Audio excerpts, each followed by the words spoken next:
सभी भक्तों का बहुत बहुत स्वागत है भगवत क्लास में। तो पहले हम मंगलाचरण करते हैं। ओम अज्ञानतिमिरान्धस्य ज्ञानञ्जनशलाकया चक्षुरुन्मिलितं येन तस्मै श्रीगुरुवे नमः। श्रीचैतन्यमनोभीष्टं स्थापितं येन भूतले स्वयं रूपः कदा मह्यं ददाति सपदान्तिकम्। वन्देऽहं श्रीगुरो श्रीयुतापदकमलं श्रीगुरून् वैष्णवांश श्रीरूपं साग्रजातं सहगणरघुनाथं वितं तं सजीवं साद्वैतं सावधूतं परिजनसहितं कृष्णचैतन्यदेवं श्रीराधकान्तेषां च हे कृष्णा करुणा सिन्धो दीनबन्धो जगत्पते गोपेश गोपिका कान्ता राधा कान्ता नमस्ते। तप्त कांचन गौरांगी राधे वृंदावनेश्वरी वृषभानुसुते देवी प्रणमामि हरिप्रिये। वाञ्छाकल्पतरुभ्यश्च कृपा सिन्धुभ्य एव च पतितानां पावनेभ्यो वैष्णवेभ्यो नमो नमः। जय श्री कृष्ण चैतन्य प्रभु नित्यानंद श्री अद्वैत गदाधर श्रीवासादि गौर भक्तवृंद। हरे कृष्णा कृष्णा कृष्णा हरे हरे हरे राम राम राम हरे हरे। रामाय रामभद्राय रामचंद्राय वेदसे रघुनाथाय नाथाय सीताय पते नमः। श्रीमते भक्ति वेदांता स्वामिनी इति नामिने नमस्ते सारस्वते देवे गौरवाणी प्रचारिणे निर्विशेष शून्यवादी पश्चात देश तारिणे। हरे कृष्णा। सभी का बहुत बहुत स्वागत है आज की भगवत गीता क्लास में। तो हम श्लोक 29 को पढ़ेंगे, पहले अध्याय को। जब भगवत गीता स्टार्ट कर दो तो पता नहीं चलता ना कब 29 तक आ गए हम धीरे धीरे ना, पहले चैप्टर के। कैसे? हाँ, प्रार्थना प्रार्थना तो अपने दिल्ली स्कॉन ने भी करी होगी। हाँ, न्यूज वाले आए थे, इंटरव्यू भी दिया था शायद उसमें। प्रार्थना क्या, वहां पे लोग चाहते हैं कि इस्कॉन ज्यादा दिक्कत दे रहा है उन्हें। मतलब सबसे स्ट्रांग है तो सरकारी, मतलब वहां का इस्कॉन हिंदुत्व को जो सपोर्ट कर रहा है। बैन कहाँ से कर पाएंगे, कोई आतंकवादी वो संस्था है जो बैन हो जाएगी? मतलब मैं समझ रहे, तुक्का तो देखो कहाँ से लगा रहे हैं। जो लोग सड़कों पे कीर्तन कर रहे हैं उनको आतंकवादी बोल रहे हैं। टेररिस्ट। हम्म। हाँ, वो सपोर्ट मिल रहा है, वो ऐसे थोड़ी कर सकते हैं कि सरकार से सपोर्ट मिल रहा होगा। चलो ठीक है। देखो 28 में हमने क्या नहीं आया, वो मैंने कर लिया ना यहीं पे। मैं क्या बोलने वाला था, हाँ हमने 28 में पढ़ा था कि अर्जुन बोल रहे थे दृष्टियम स्वजनम कृष्णा युत्सुम समुपस्थितम, कि जब मैंने देखा अपने स्वजन को, मतलब स्वजन के पूरे समूह को, हे कृष्ण युत्सुम जो युद्ध की इच्छा से उपस्थित हुए, सीदंती तो उनको देख के क्या हुआ, देख के मतलब उनको शोक शोक से युक्त हो गए। मम गात्राणी मुखम च परिष्यति, और उनके अंग कांपने लगे, और मुखम च परिष्यति, मुख सूख गया। मुख सूख गया, गला नहीं सूखा, मुख सूख गया। मुख सूखने समझ रहे हैं? हाँ, माता कह रहे हैं अर्जुन का गला सूख गया। गला मुख से गले पे पहुंच गई माता जी। गला सूखना तो ये हो गया, मुख सूखना ये हो गया। देखिए ना, किसी का मुंह बिल्कुल सूख जाता है, क्या हुआ मुंह बड़ा तुम्हारा उतरा उतरा लग रहा है, सूखा सा, है ना, जैसे फूल मुरझा जाए। ऐसे तो ऐसे हो गया था। जैसे श्रीमद् भागवतम में जब परास्त कर देते हैं, जो रानियों को किडनैप कर लेते हैं ना, कौन से गांव वाले थे वहां के, कृष्ण लीला में, जो वेलिया परिवार से थे। राजा नहीं थे, स्वयं कृष्ण ही थे। कृष्ण कह रहे कि मेरी रानियों का ध्यान रखना। और कृष्ण जब उनको ले जा रहे थे शायद द्वारका से, कहाँ ले जा रहे थे, तो रास्ते में किडनैप कर ले गए सब। वो कौन, कृष्ण ही थे जो वेलिया के रूप में आए थे। तो वो कह रहे मैं युद्ध हार कैसे गया, और सारी मतलब किडनैप कर गए मुझसे। तो उनकी सारी कांति जो थी ना चेहरे पे, वो सब जाती रही। और कह रहे कि जब तक कृष्ण थे तब तक मुझ में कांति थी, शक्ति थी, सब था, मैं युद्ध था, विजय धनुर्धर था। और अब मैं एकदम कांतिहीन हो गया एकदम। तो युधिष्ठिर महाराज बोलते हैं कि क्या हुआ, किसी ने तुम्हें हराया है? कुछ हराया तो नहीं, तुम्हारा मुख क्यों उतरा हुआ है? तो वही कांति जो अर्जुन की यहाँ पे जो कांति है, मुख सूख गया, मतलब मुख सूख गया, हो सकता है कि गला भी सूखा हो, मतलब यहाँ मुख भी सूखा, पर ये मुख भी सूखा था एक तरीके से। तो उसके बाद फिर आगे अर्जुन क्या बोल रहे हैं वो इस श्लोक में बता रहे हैं, ठीक है। तो मेरे पीछे दोहराना, एक सेकेंड। वैसे ही दिखाई दे रहा होगा श्लोक तो ऐसे में ही, ठीक है। वेपयुश्च शरीरे में रोमहर्षश्च जायते, गांडीवं शस्त्रं सते हस्तात्, त्वक्चैव परिदह्यते। वेपयुश्च वेपय वेपतुश्च शरीरे में रोमहर्षश्च जायते, गांडीवं संस्पृशते हस्तात्, त्वक्चैव परिदह्यते। अनुवाद। मेरा सारा शरीर कांप रहा है, मेरे रोंगटे खड़े हो रहे हैं, मेरा गांडीव धनुष मेरे हाथ से सरक रहा है, और मेरी त्वचा जल रही है। तो अर्जुन ने पिछले श्लोक में दो सिम्टम बताए थे, शरीर के अंग कांप रहे हैं, और एक क्या बताया था, मेरे शरीर के अंग कांप रहे हैं, और एक और था गात्राणी शरीर का अंग कांप रहा था, और एक शोक, शोक से अभिभूत हो रहे थे। दो सिम्टम। इस श्लोक में चार सिम्टम बता रहे हैं।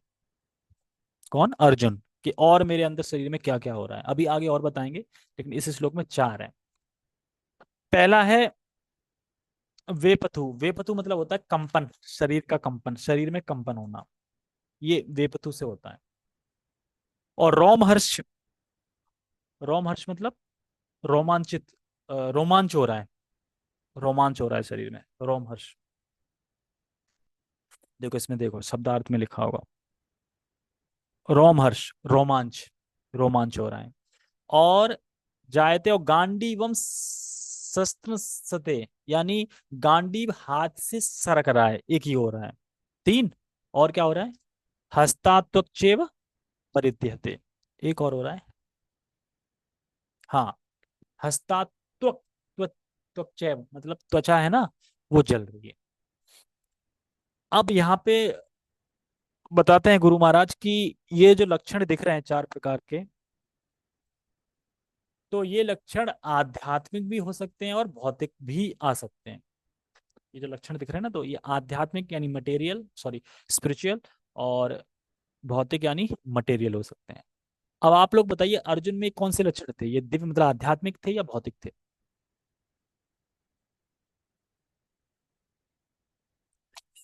आप बताओ। हाँ अभिषेक, आध्यात्मिक लक्षण है ये।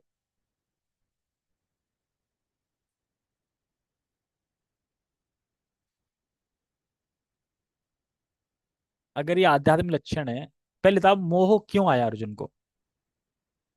अरे, तो ये तो सीधे शरीर का रिश्ता हो गया ना, तो ये तो भौतिक, भौतिक मोह हो गया। स्पिरिचुअल कहाँ हुआ? स्पिरिचुअल होता तो फिर तो स्पिरिचुअल मोह क्यों आएगा? स्पिरिचुअल जो आते ना आ लक्षण, जैसे कि चैतन्य महाप्रभु को आते थे, वो विकार बोले जाते हैं स्पिरिचुअल।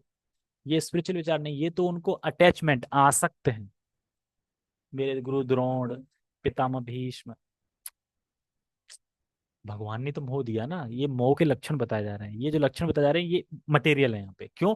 क्योंकि वो आसक्त थे रिश्ते से, अपने जन समूह को देख के, अपने संबंधियों को देख के ही तो हाथ पैर कांप गए ना, कर नहीं पा रहे हैं। तो ये यहाँ पे मटेरियल बताया, लेकिन वैसे वो दिव्य हैं, एज अ भगवान ने सब कुछ किया है, भगवान उनसे ये सब करा रहे हैं, ताकि भगवत गीता आम लोगों को, मनुष्यों को पहुंच सके। तो भौतिक, जैसे कभी कभी हम देखते हैं कि अपने परिवार के लिए शोक हो जाता है, भयभीत हो जाते हैं, और चिंतित हो जाते हैं बहुत ज्यादा, कभी कभी इतने चिंतित हो जाते हैं कि धड़ाम से गिर पड़ते हैं नीचे, है ना, देखा है कोई कोई ज्यादा सदमा लग जाए गिर पड़ते हैं एकदम। तो ये सब जो विकार हो रहे हैं ये मटेरियल विकार है, मतलब मटेरियल विकार भी हो सकता है ऐसे करके, कि चिंतित हो जाते हैं, भयभीत हो जाते हैं, क्या होगा परिवार का, क्या हुआ, वो छोड़ के चला गया, वगैरह वगैरह। और दिव्य स्थिति में भी ऐसा होता है। जैसे श्रीमद् भागवतम में, कृष्णा बुक में कथा आती है, श्रीमद् भागवतम 10th कैंटो में आती है कि एक बार द्वारकाधीश श्री कृष्ण, उन्होंने बोला कि बहुत दिन हो गए मजाक नहीं किया है, चलो रुक्मणी से मजाक करते हैं। तो रुक्मणी चावर जलनी थी ऐसे करके कृष्ण को, और कृष्ण कहते हैं रुक्मणी एक बात बोलूं? बोलो। "अरे तुमने क्या देखा मुझ में, क्या देख के मुझे चूज किया है? एक तो मैं काला कलूटा था, ऊपर से बहुत सारे इल्जाम लगाए गए थे मेरे ऊपर, है ना, कैरेक्टर ढीला था मेरा, ये था, इतना अच्छा खासा शिशुपाल मिल रहा था, बलशाली था, ताकतवर था, छत्री था, रानी बन के रहती तुम। यहाँ तो बहुत सारी रानी है ना, वहां एक लौती रानी बन के रहती तुम, क्या देख के मुझे पसंद किया आपने? ऐसा मजाक करते हैं। रुक्मणी सुनती रहती हैं। तो कहती है वैसे बात बोलूं, अभी भी समय है, जाओ, तुम जाके शिशुपाल से विवाह कर सकती हो, या किसी से भी कर सकती हो, जाओ जियो। जब ये शब्द सब सुनती है ना रुक्मणी, तो यहाँ पे अभी तो अर्जुन का तो खाली सरक रहा है, क्या गांडीव सरक रहा है, वहां सरका नहीं चामर, वहां चामर गिर गया सीधा। ऐसे विकार आए, मतलब विकार जो बता रहे हैं ना, जो स्पिरिचुअल विकार थे वो ऐसे विकार आए उनको कि गिर गया। और उसके बाद उनकी सारे मतलब कि चूड़ियां चूड़ियां गिरने लगी और शरीर सिकुड़ गया। चैतन्य महाप्रभु को जब ज्यादा विरह होता था ना कृष्ण के, विरह होता था कृष्ण का, तो इतने विकार में आ जाते थे, इतने लंबे हो जाते थे कि जो होल होता है ना, होल मतलब जो किवाड़ का होल, उसमें से निकल जाते थे। अब सोच के देखो, लंबे हो जाते थे। इसको बोलते हैं विकार, स्पिरिचुअल विकार जो होता है ना, अष्ट सात्विक विकार, वो। तो अष्ट सात्विक विकार नहीं है अभी यहाँ पे अर्जुन को, ये मटेरियल है कि वो मटे आ सकते हैं, इसलिए गला सूख रहा है। कभी उतना हमारा हृदय तपने लगता है जब ज्यादा टेंशन हो जाती है ना, ज्यादा हम ज्यादा ही टेंशन ले लेते हैं, तो हृदय तपने लगता है हमारा। ये रुक्मणी के तो दिव्य थे ना, मतलब कि रुक्मणी के जो बताए थे वो तो सिकुड़ गई ना पूरी, चूड़ी ढीली हो गई, उन पे तो वैसे विकार आ गए थे। एक समझाने के लिए कि वहां जो रुक्मणी को विकार आया था वो स्पिरिचुअल विकार था, चैतन्य महाप्रभु को दिव्य विकार था, यहाँ ये मटेरियल विकार। तो भागवतम में ऐसा सा आता है। तो तो मजाक किया था खाली अपनी पत्नी से, और वो बेहोश हो गई।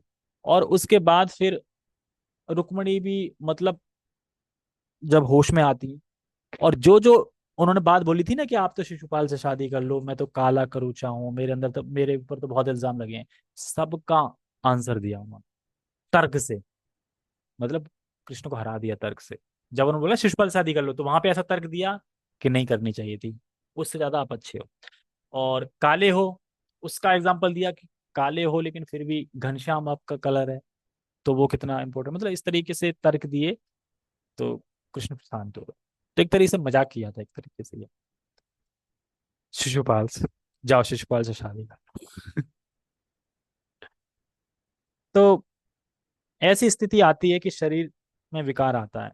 रुक्मणी में आया, चैतन्य महाप्रभु में तो बहुत ज्यादा विकार आता था, वो तो एकदम बिल्कुल घुस जाते थे, एकदम ऐसे बन जाते थे रोल की तरह एक तरह से, सोचो ऐसे हो जाते थे जब कृष्ण विरह आता था।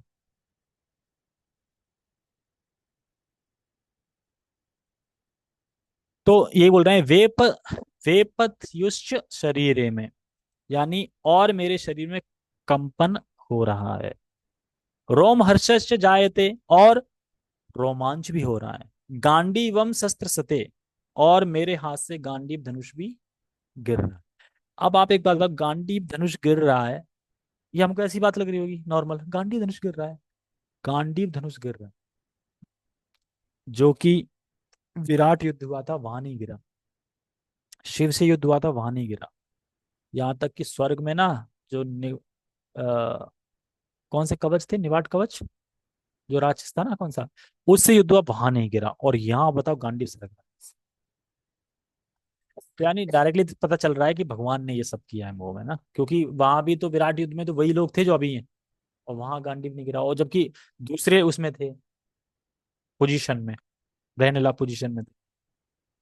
तो गांडीव मतलब कि जो अर्जुन का गांडीव है, और महाधनुर्धर थे तो उनका गांडी भी ऐसा वैसा नहीं होगा, तो वो सरक रहा था, वो गिर रहा था, मतलब अब उनमें ताकत नहीं रही थी बिल्कुल भी, हाथ हो ना कि कांपने लगता है। जैसे कि एग्जाम्पल समझने के लिए, एग्जाम देने गए और क्वेश्चन पेपर देखा, नहीं आ रहा, ये भी नहीं आ रहा, ये भी नहीं आ रहा है, देखा कोई नहीं आ रहा, तो धैर्य नहीं कर पाओगे, वहां अधैर्य में आ जाओगे, आप धैर्य नहीं रख पाओगे। और फिर क्या होगा, आपकी पेन पेन आपके हाथ से सरकने लगेगी, पसीना आने लगेगा, सरकने लगेगी, और सब लोग लिख रहे हैं, आप एकदम अंदर से एकदम गर्म हो जाओगे। ऐसा लगा, देखो ना, गर्म हो जाओगे। कभी ऐसा फील किया है कि किसी भी सिचुएशन में किसी को हो तो ऐसा होता है। तो वहां पे आप धैर्य को मतलब कैसे बताऊं,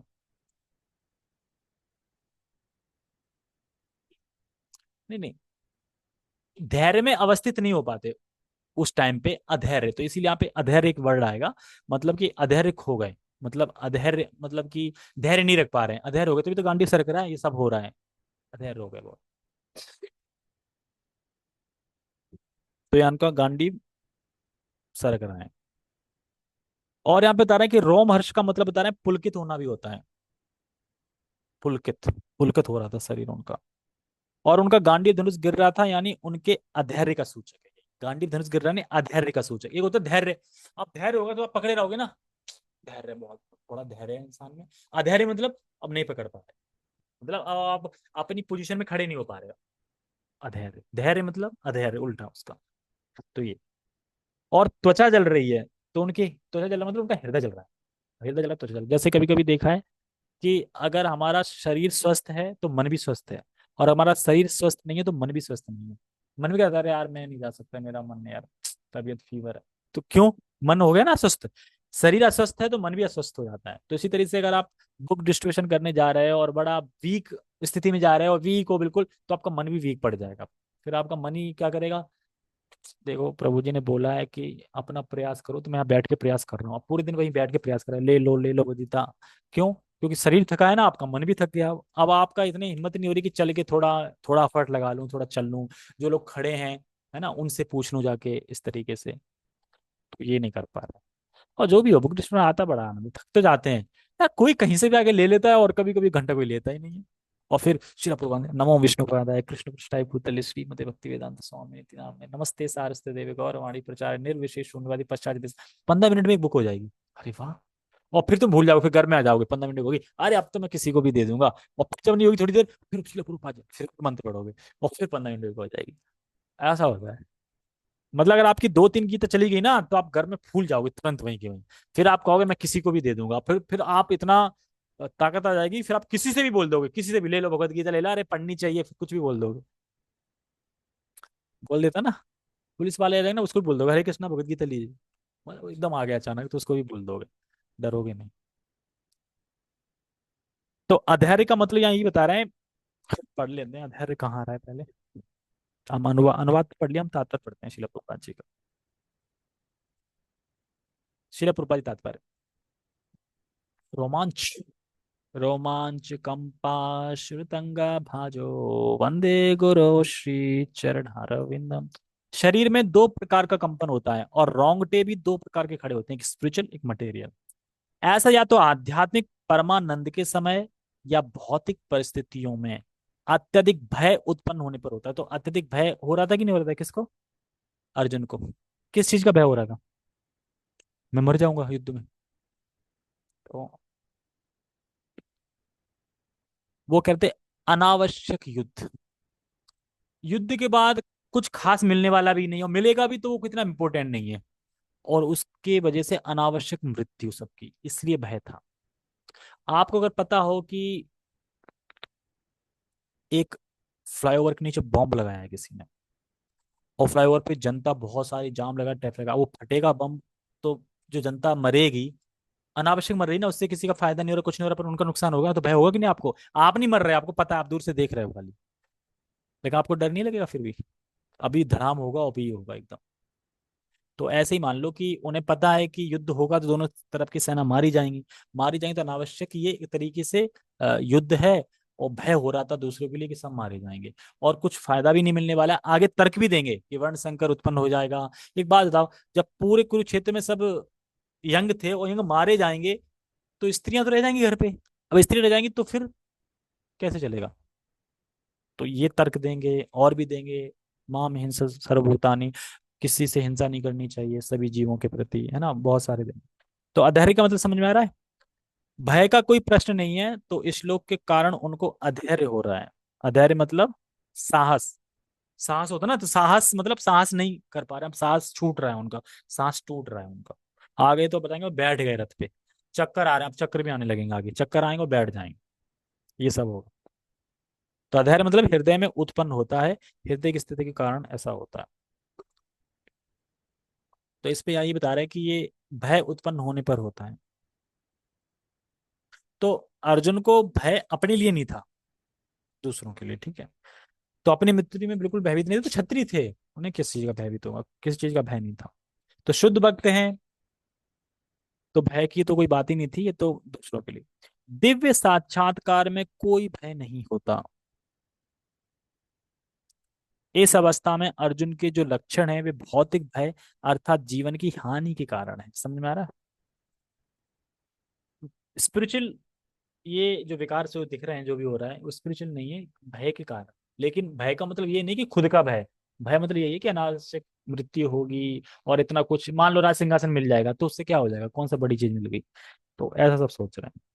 तो ये यहाँ पे बता रहे हैं कि तो इस युद्ध में लोग मरेंगे, तो जो प्राप्त होगा उसकी कोई वैल्यू नहीं, तो इसके कारण वो दुखी थे, भयभीत थे। अनावश्यक जीवन की हानि होगी, जीवन सब लोग अभी जीवित हैं, जीवन की हानि होगी कि नहीं होगी, बहुत सारे लोग मरेंगे, तो अनावश्यक जीवन की हानि होगी। वो इतना नहीं समझ पा रहे हैं कि अरे ये तो भगवान द्वारा मारे जाएंगे, धाम जाएंगे सीधा, धाम या सतलोक या ऊपर लोकों में जाएंगे।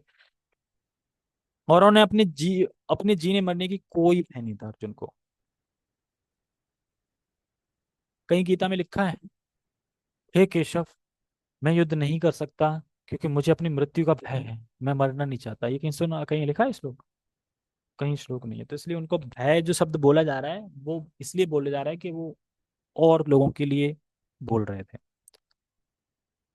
अन्य लक्षणों से भी यह स्पष्ट है, वह इतना अधीर हो गया कि उसका विख्यात धनुष, विख्यात है ना, विख्यात धनुष गांडीव उनके हाथों से सरक रहा था और उसकी त्वचा में जलन उत्पन्न हो रही थी। ये सब लक्षण देहात्म बुद्धि से जन्मे हैं। समझ रहे? देहात्म बुद्धि मतलब मटेरियल, मतलब वो सोच रहा है मेरे पितामह हैं, ये मेरे गुरु द्रोण हैं, ये मेरे भाई हैं, संबंधी हैं, गिनाए थे ना 10 संबंध, ये संबंध हैं सब, और मैं शरीर हूँ, वो शरीर हैं।